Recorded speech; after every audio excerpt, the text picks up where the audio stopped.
Hi, it's Kristen. I'm coming to you with a product review on Yarnology needles. That is a store brand created by Hobby Lobby exclusively, so they're not sold anywhere else besides Hobby Lobby and Hobby Lobby online. You might find the occasional pair on eBay, but that is about it.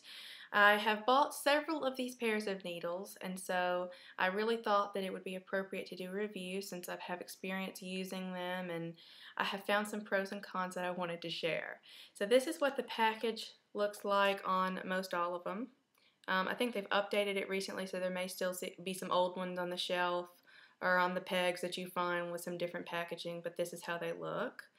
And then, of course, they come wrapped up in here, and they're usually done in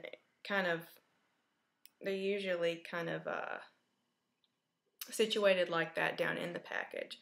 Of course, sometimes when you get them out of the package, you have difficulty because they've been kind of coiled up, and then you have a tough time with them being stiff and they keep rolling on you. And really, all you have to do for that, you can just take this under some hot tap water and pulling, getting some tight tension here and holding it under there for about 1-2 minutes. That should take care of it. And you have that problem with any brand of needle, so it's not really just this. The thing I do like about these is they're readily available. They're always in my local Hobby Lobby, and they've usually got every size that I could ever really need. And that's exactly why I end up buying them, because they're just there, and I know they're always going to have my size. And so that's another reason why if they would just carry some different brands but have the whole scope of sizes, I would definitely buy different brands for these following reasons. The thing that I always have a problem with is it doesn't seem like the needle itself and the cord, pull this out of the way, are fused together properly, or there's always like a catch. It's not smooth. It's like got, I want to say just rough piece of plastic usually. So as you're knitting along, on and on and on, you may be working up some speed and, going really pretty fast, and then you get hung up on this, these areas where the two are connected, and not only do you have to stop and keep lifting all your stitches up and over this section, but your yarn gets snagged on it as well, which I find is very frustrating. If you have, it even happens to me with worsted weight yarn in a project where I think it's not even going to show up. I can kind of see it looks all kind of raggedy and all that in the middle of my project after I've worked so hard on it, thought it wasn't going to matter, but it definitely did, especially when your stitches, it's not just one row, your stitches keep coming around that same place and getting snagged. And I have probably 5 pairs of these needles, and each one has a rough spot like that where it's not a smooth transition. So that is a pretty big con.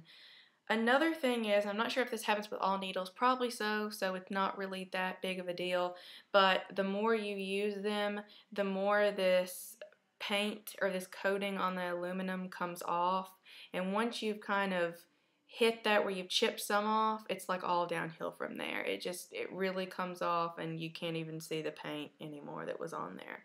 Now that probably happens with everything, but that's just kind of a thing where like, yeah, I'm paying money for this, so after, 1 or 2 projects, why is this already starting to happen? Last thing is on HobbyLobby.com's reviews of them. Several people have left reviews and they've not been very good.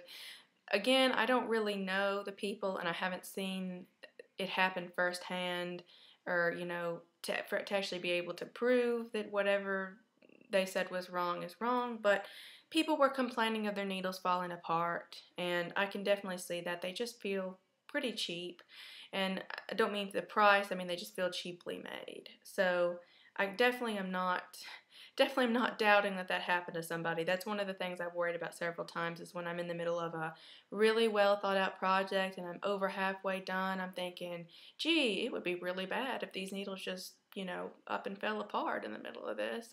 You could, of course, do what's called a lifeline in knitting for that, but you still shouldn't have to worry about your needles there's a combination there. Knitting needles, niddles. Some needles coming apart in the middle of your work. So that's pretty serious to me. However, you can usually get these for pretty cheap. The prices range usually from about, these were $6.49, and that was a size 3. So I think the size 1 goes down to about like $3.49. And then, of course, the bigger the needle, it goes up a little bit. I don't think any of them really exceed like $10 or $11, which is also very good. And sometimes they have discounts like 20 or 25% off. So that can also really help. So overall, I'd say if you're in a bind, you're itching to get started on a project, I would definitely, not really hesitate to get one of these if that's all you got available to you. But if you've got some time to plan and put thought into what you really want to buy, I would go for Susan Bates or Boy. So I really hope this review helps. I noticed there really wasn't anything out there regarding these needles.